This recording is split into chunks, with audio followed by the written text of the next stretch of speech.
Selamat petang, salam sejahtera. Terima kasih karena bersama dengan saya di Nazilin Unity Channel. Saya mulakan ulasan kali ini dengan kata saya tak percaya dengan pendedahan Khairuddin ini. Apabila beliau kata langkah Dubai adalah ciptaan Zahid. Itu yang Khairuddin kata. Siapa Khairuddin? Orang yang rapat dengan Tun Mahathir Mohamad. Beliau mendakwa langkah Dubai adalah ciptaan Zahid. Pada pendapat saya, dakwaan itu adalah dakwaan yang tidak benar sama sekali. Apa tujuan Zahid mahu mencipta langkah Dubai tersebut? Tiada apa-apa faedah untuk Zahid Hamidi. Karena Zahid Hamidi sudah bergelar timbalan Perdana Menteri. Kalaulah ciptaan Zahid Hamidi, apalagi yang dia nakkan selepas itu? Itulah yang coba kita fikirkan. Bekas Perdana Menteri Dr. Mahathir Mohamad tidak terbabit dengan langkah Dubai yang tidak wujud, kata orang kuatnya, yaitu Khairuddin Abu Hassan. Pengerusi mobilisasi Sekretariat Proklamasi Orang Melayu itu berkata, pihaknya tidak tahu menahu mengenai langkah Dubai yang didakwanya dicipta oleh Presiden UMNO Ahmad Zahid Hamidi. Sesungguhnya kami tidak tahu menahu tentang langkah Dubai, kata beliau, yang pada hakikatnya tidak pernah wujud tetapi diciptakan demi agenda politik Presiden UMNO, kata Khairuddin. Bagaimana nak tuduh kononnya Tun Mahathir terlibat dengan langkah Dubai, di mana perkara tersebut tidak pernah wujud, kata beliau. Namun, kata satu laporan yang baru kita baca sebentar tadi, memang terbukti, ada bukti bahwa langkah Dubai memang pernah coba digerakkan, tetapi kerana perasaan takut dan sudah terhidu, kata Luqman Nur Adam, maka mereka sendiri menarik diri dan tidak jadilah pula, dan macam-macam alasan lah pula langkah Dubai tidak dibuat kerana sudah dapat dihidu. Itu Luqman Adam kata. Saudara-saudara sekalian, kata Khairuddin, langkah Dubai adalah satu imajinasi liar yang berbentuk ilusi tanpa asas kebenaran. Kata beliau, ini semua cerita dongeng yang direka untuk memulihkan kekuatan kedudukan Presiden UMNO semata-mata, katanya kepada Malaysia Kini hari ini. Khairuddin diminta mengulas mengenai dakwaan pihak tertentu yang mengaitkan Dr. Mahathir dengan gerakan menjatuhkan kerajaan pimpinan Perdana Menteri Anwar Ibrahim semalam. Ahmad Zahid Hamidi mengesahkan memang wujud gerakan mahu menjatuhkan kerajaan yang digelar langkah Dubai seperti yang dilaporkan beberapa hari lalu. Untuk nota, langkah Dubai ini telah didedahkan oleh JCOM. Jadi kalau nak kata ciptaan Zahid adalah sesuatu yang tidak betul. Khairuddin dakwa langkah Dubai ciptaan Zahid. Saudara-saudara sekalian, jadi kalau nak kata, ulang sekali lagi, kalau nak kata langkah Dubai adalah ciptaan Zahid, itu adalah sesuatu yang tidak betul. Kerana langkah Dubai telah didedahkan oleh JCOM dan bukan Zahid Hamidi. Itu sebabnya banyak ulasan hari ini mencadangkan JCOM cepat-cepat dibubar kerana kata mereka JCOM tidak berfungsi seperti yang dikehendaki. Sekian dulu untuk kali ini. Jangan lupa tinggalkan komen anda, tekan butang subscribe, ikuti terus ulasan selepas ini, share video ini. Bye-bye. Selamat petang, salam sejahtera. Terima kasih karena bersama dengan saya di Nazilin Unity Channel. Ada orang tanya dalam ruangan komen sebentar tadi, siapa yang menggagalkan langkah Dubai? Ini akhirnya jawaban telah terbongkar. Akhirnya mereka ataupun orang yang bertanggung jawab menggagalkan langkah Dubai. Tak sangka sama sekali ini pribadi yang telah menggagalkan langkah Dubai. Meskipun pelbagai andaian, ramalan dan spekulasi mengatakan orang sipulan terlibat di dalam langkah Dubai ini, dan ada juga yang mengatakan bahwa orang inilah yang telah menggerakkan langkah Dubai, pengkhianat inilah yang telah memulakan langkah Dubai dan sebagainya. Tapi yang menjadi persoalan netizen juga ialah siapa yang menggagalkan langkah Dubai. Akhirnya ini jawabannya, mereka sendiri yang gagalkan langkah Dubai. Dipetik daripada myKMU.net, rupa-rupanya langkah Dubai digagalkan oleh mereka sendiri. Siapa mereka itu? Presiden UMNO Datuk Seri Dr. Ahmad Zahid Hamidi mendedahkan gerakan menjatuhkan kerajaan yang digelar langkah Dubai seperti dilaporkan beberapa hari lalu digagalkan sendiri oleh kumpulan-kumpulan tersebut. Jadi rupa-rupanya bukan Anwar Ibrahim, bukan Zahid Hamidi, bukan Pakatan Harapan, bukan Barisan Nasional, tapi yang menggagalkan langkah Dubai itu sendiri ialah kumpulan-kumpulan itu tersebut. Walau bagaimanapun enggan mendedahkan mana-mana nama, Timbalan Perdana Menteri berkata, tiada penglibatan daripada ahli-ahli Parlimen Barisan Nasional dalam usaha menjatuhkan kerajaan itu. Saya fikir mereka, yaitu gerakan langkah Dubai, berusaha, tetapi satu usaha yang mereka yang gagalkan, kata beliau. Katanya menjawab pertanyaan media mengenai wujud gerakan baharu untuk menjatuhkan kerajaan di sini hari ini. Minggu lalu timbul desas-desus mengenai langkah Dubai yang didakwa digerakkan oleh pemimpin parti pembangkang, termasuk wakil tertentu kerajaan dengan matlamat untuk menjatuhkan kerajaan perpaduan pimpinan Datuk Seri Anwar Ibrahim. Cubaan didakwa itu didedahkan Timbalan Ketua Pengarah Komunikasi Komuniti Jabatan Komunikasi Komuniti JEKOM, Datuk Ismail Yusof. Selain pemimpin pembangkang, langkah Dubai didakwa turut disertai tokoh politik veteran berpengaruh, berpangkat tun yang bersekongkol dengan pembangkang, termasuk dituduh menggunakan sumber asing untuk menggulingkan pentadbiran Anwar. Bagaimanapun, beberapa pemimpin Perikatan Nasional PN telah menafikan bahwa wujudnya rancangan seumpama itu. Dipetik daripada myKMU.net. Jadi, saudara-saudara sekalian, kini terjawab siapa dalang yang telah menggagalkan langkah Dubai tersebut. Akhirnya Zahid mendedahkan sendiri bahwa yang menggagalkan langkah Dubai itu ialah mereka sendiri dan kumpulan-kumpulan itu sendiri. Cuba tumbangkan tapi tak berani dan tidak jadi. Sekian dulu untuk kali ini. Jangan lupa ikuti terus ulasan selepas ini. Tinggalkan komen Anda, tekan butang subscribe dan share video ini. Kita jumpa lagi. Bye-bye. Selamat datang, salam sejahtera. Terima kasih karena bersama dengan saya di Nazilin Unity Channel. Isu yang hangat pada malam ini ialah laporan atau ulasan tentang keberanian, ketegasan, dan juga tindakan Mahathir berbaik semula dengan musuh politik beliau.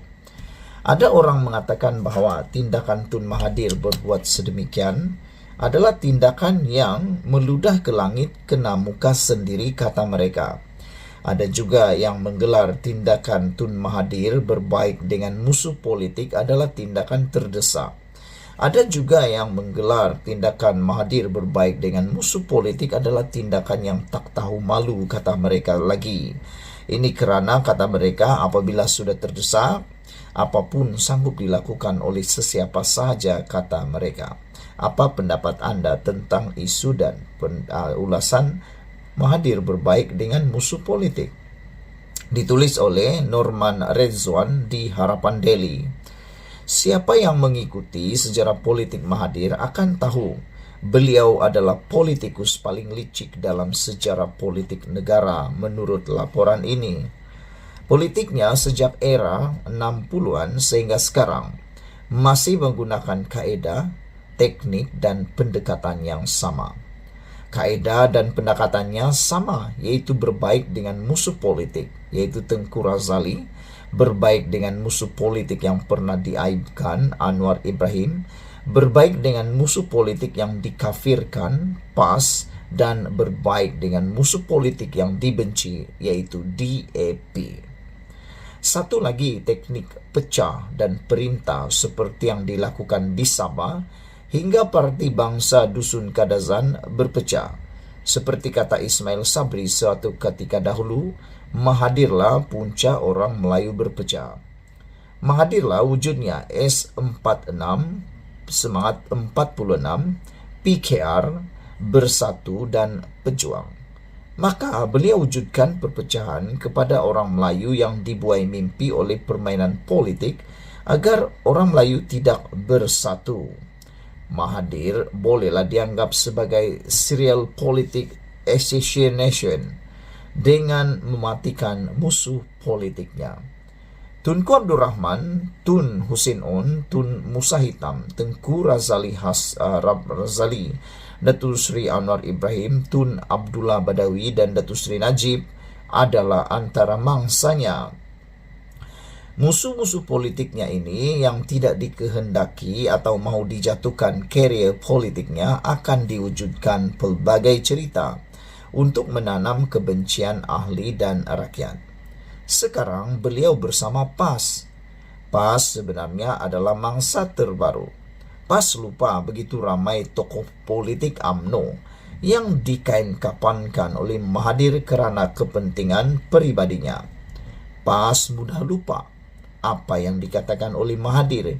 Inilah perbuatan PAS yang tidak boleh dimaafkan kerana sebelum tertubuhnya parti ini, orang Melayu tidak berpecah kerana agama. Perpecahan ini jugalah yang melemahkan orang Melayu sehingga PAS terpaksa meminta pertolongan orang kafir. Mahathir licik. Dia bersama PH dirinya konon memperjuangkan melawan perasuah. Perkembangan mutakhir ini kabarnya beliau bersama Tun Daim dikaitkan dengan skandal berbilion wang rakyat. Mahathir tuduh PAS punca Melayu berpecah, sedangkan beliau yang membuat orang Melayu berpecah. Play victim Mahathir memang mudah dibaca kepada mereka yang analytical mengikuti perjalanan politiknya. Mahathir juga saya anggap sebagai Machiavelli politik. Beliau akan pastikan matlamat menghalalkan cara, tipu muslihat, licik, dan dusta. Ketiga, teras fatwa yang dikemukakan dalam teori politik Machiavelli ini digabungkan dengan penggunaan kekejaman dan kekuatan. Disebabkan itu, Mahathir dulu dikenali sebagai Maha Firaun atau Maha Zalim oleh rakyat Malaysia. Musuh politiknya bukan saja hilang jawatan, tetapi akan dipenjarakan di bawah ISA ketika itu. Saudara-saudara sekalian, Anda boleh merujuk laporan ini di Harapan Daily yang mana telah diterbitkan pada Januari 3, 2024 dan ditulis oleh Norman Razwan. Sekian dulu untuk kali ini. Jangan lupa tinggalkan komen Anda, tekan butang subscribe, share video ini. Kita jumpa lagi. Bye-bye. Selamat petang, salam sejahtera. Terima kasih karena bersama dengan saya di Nazilin Unity Channel. Dipetik daripada Harapan Daily, mengejutkan kita semua. Benarkah PN yang atur langkah Dubai untuk mengelakkan jadi kluster mahkamah? Ini menjadi sesuatu yang panas dan penuh kontroversi. Karena persoalannya ialah, benarkah Perikatan Nasional sengaja mengatur langkah Dubai kerana mahu cuba mengelak jadi kluster mahkamah atau takut untuk dibicarakan di mahkamah? Dengan cuba menjatuhkan kerajaan, mereka tidak sempat masuk dalam kluster mahkamah. Itu persoalan besar yang dipetik daripada Harapan Daily. Menurut laporan ini, langkah Dubai yang didakwa diatur sebagian besar pemimpin blok pembangkang bagi menggulingkan kerajaan, dipercayai dilakukan bagi mengelak dari menjadi kluster mahkamah. Pengarah Komunikasi UMNO Datuk Lokman Nur Adam berkata, Datuk Seri Dr. Ahmad Zahid Hamidi selaku Timbalan Perdana Menteri mengetahui setiap pergerakan mereka. termasuk ketika mereka berada di Dubai untuk perancangan tebu katak. Dakwanya, ada sebahagian pemimpin yang tidak berani meneruskan rancangan tersebut selepas perbuatan mereka dihidu dan terbongkar. Setiap pergerakan mereka kita tahu, kata beliau. Siapa yang menghadiri perjumpaan, siapa yang peringkat awal nak pergi, selepas itu bila benda dah kecoh, tak berani pergi. Macam-macam, kata Lokman Adam. Sudah pastilah Presiden UMNO yang juga timbalan Perdana Menteri tahu tentang apa yang berlaku. Jadi, memang seperti mana yang diungkapkan Datuk Seri Anwar Ibrahim dan juga Ahmad Zain Abidi, memang ada langkah Dubai dan memang ada usaha untuk menarik ahli-ahli parlimen kita untuk bersama dengan mereka, yaitu Perikatan Nasional. Dalam usaha ini dilakukan bukan saja oleh mereka yang berada di dalam politik, tetapi turut melibatkan mereka yang takut menjadi kluster mahkamah ataupun sudah jadi kluster mahkamah, takut nak ke penjara Sungai Buloh ataupun ke penjara Kajang, katanya dalam satu video. Saudara-saudara sekalian, media melaporkan langkah Dubai didakwa didalangi Tun Dr. Mahathir Mohamad dan Tun Daim Zainuddin.